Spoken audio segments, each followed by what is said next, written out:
Hi, we're Westside Cowboy. We're here in very sunny Bristol today. Very sunny. Where are we playing tonight? Where are we playing? We're playing at Thekla tonight, and this is Bristol Gig, guys. Westside Cowboy!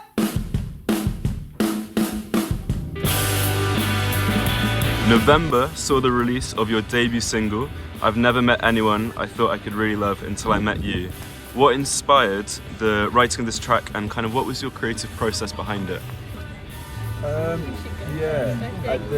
So before Cowboys ever existed, like we'd sort of send over little things that we'd done, I guess, and James had recorded for a different band, I don't know, Mac DeMarco. I have like a little Casio drum machine keyboard thing, and at the time I set up all my tape machines in a cupboard, so I was sat in a little box and just playing around with it and had some notes and recorded a bit of guitar and sent it to Ruben. Yeah, and then I had some like lyrics and stuff that I'd been writing as like a cowboy, you know, and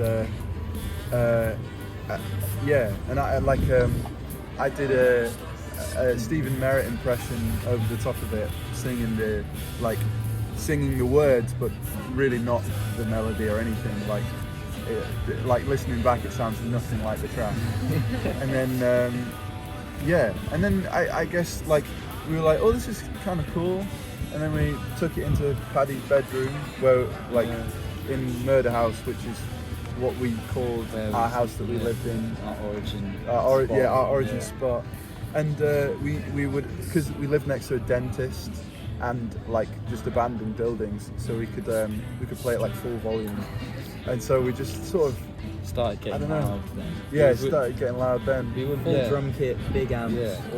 We were messing about. It was like very like, it was way more like vague an idea, and then for some reason, after about like a couple of minutes of messing around, we just were like, should we just like, let's just make it as dumb as possible, and then like just blah dum dum blah dum dum dum dum blah dum.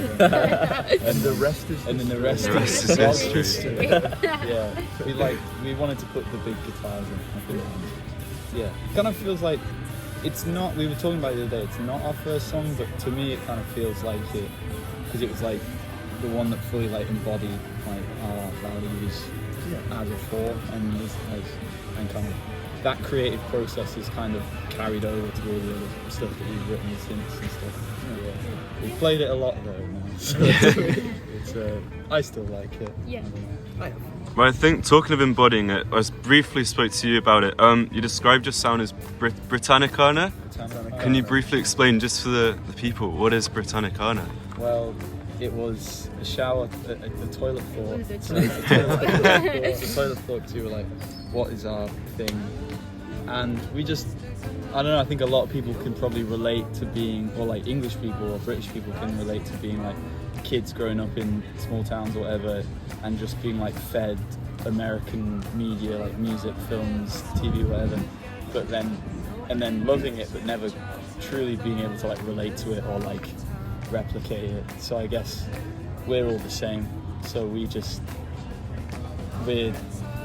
don't know. It's like English people trying and failing, but like ending up somewhere different, I guess. Yeah. Trying and failing to be American.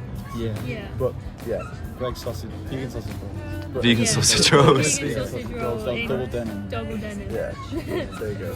Hey, Feel like- free to cut that out. No, that would be kept in, do not worry. And I think I briefly met the tour manager, personal trainer, but last night you played in Birmingham. And today's the second leg of your support tour with personal trainer. And you're playing one of Bristol's most atmospheric venues, Thekla. It's a great venue. For those in tonight's crowd, what can they expect? Especially maybe some newcomers that haven't heard you guys before. Like, what imprint are you going to leave on them when they go? Rock? Maybe we can make the boat move. That would be an achievement. We've been told that the boat doesn't move, and I've been puzzled as to why. I found out I think why we can because I challenge asked. that tonight. I thought, is it big anchors? Is it big metal poles? But it's just in such grime and crap at the bottom. But I think maybe we could move it. Yeah, we're rocking the boat. Maybe. They were like, no band's ever moved it, and we were like, Is that a challenge?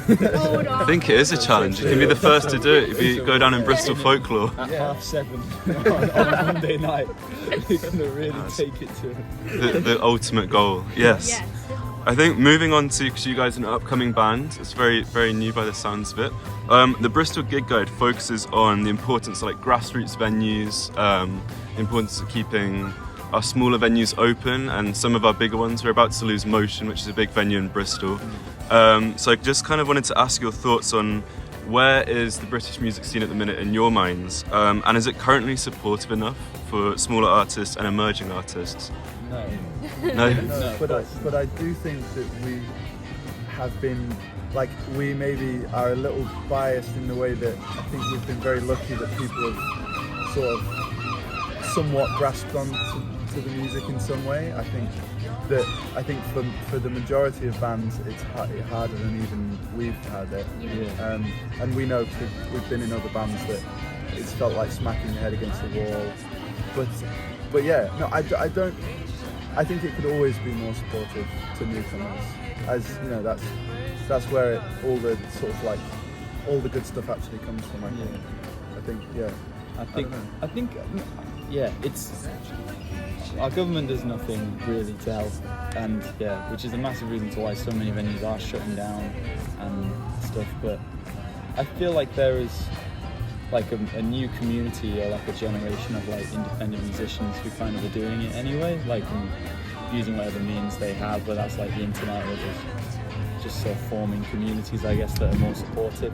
We're really lucky to have like a really great one in Manchester that helps each other out, and yeah, I think that's the only thing that can help at the moment, and then maybe funding, but that's not going to happen realistically. Well, maybe one day we'll get there. Maybe in the far future. And I hope that, you know, if we ever go any further than we are now, that we would, you know, try and make it into like a circle. I feel like maybe the musicians could help more with smaller acts, the established musicians and stuff.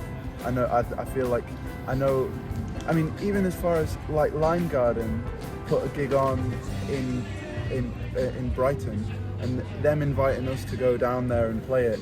That's sort of what I mean. Like that, if everybody can help each other, it becomes a really lovely.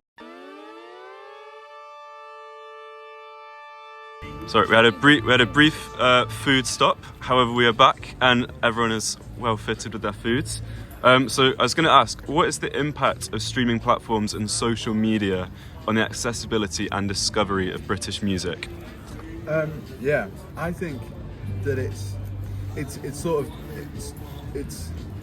got two sides. It really helps, you know, promote people, like, I guess more than a paper would.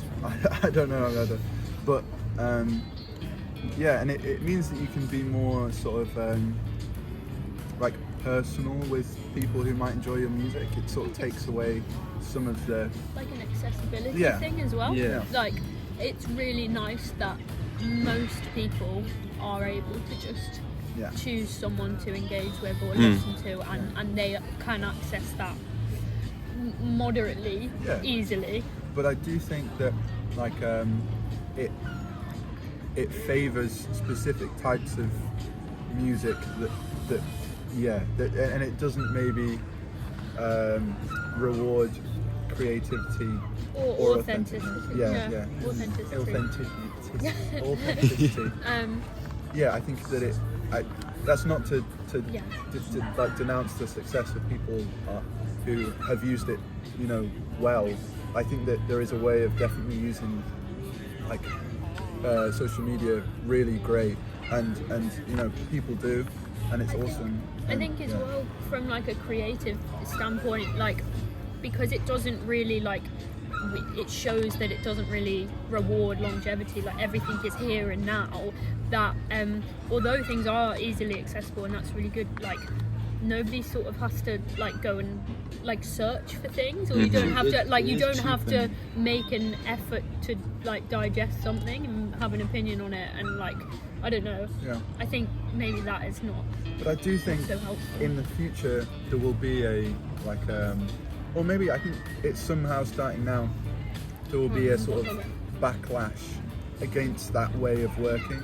Like, I think even from people that we've spoken to, they've like the industry may be taking a little bit of a turn away from that style of sort of music output. I think that maybe the sort of more old-fashioned but maybe healthier way might come back a little bit. I think people are starting to like get sick of how disposable everything is. I think people do want to listen to artists or support artists that will be around for longer than a month with a good catchy song and stuff. Hopefully. And hopefully and if the industry and these platforms support artists like that, it will only make the art better and stuff, and the music better, as opposed to like people just trying to chase what the algorithm wants or what the next trend is or stuff. It's hopefully.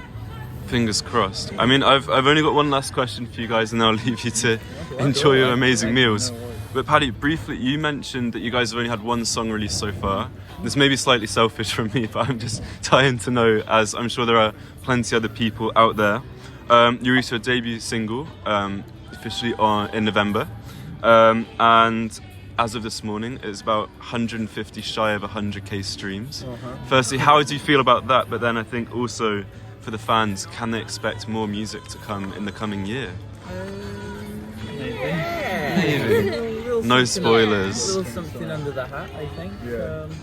But no, I think 100, nearly 100k. Talking about in the car. Yeah, It's it's a like bit we don't mad. want to. We try not to get caught up with numbers and things like that. But it seems a little silly on It's our ridiculous. end. Yeah, our goal was 10,000 at the start. We were like Ever. 10,000. Ever, yeah. We can end We up. can We can quit. quit after that and be Yeah. fine. Yeah. How are you Very doing that with lucky. your chip on? Yeah. It's a magic I trick. was watching that too. No, but yeah, we feel very grateful that people will spare the time to listen, and we hope that people enjoy the rest of it. And we've been writing a lot recently, and we hope to continue doing that. So yeah, we've got quite a few songs in the catalogue now. In the canon. just, Yeah, hopefully they'll be able to come out as soon as possible. Perfect. Well, I think I'm one among many, and the seagull as well. The seagull wants more as well. Bristol is calling for it. But yeah, I'm one amongst many that would love to hear some more. But yes, I hope you guys all have a brilliant time at your show tonight. You're back in September, I believe, at SWX. Yeah. Yes. One show. With one show. Just Blonde my with birthday, another- so I will be there for sure. Oh, Yes. Happy birthday. Yeah, oh, that'd be brilliant. Yes. Thank you, Joe. Thank you guys so much for coming out. Thank you so much. Cheers.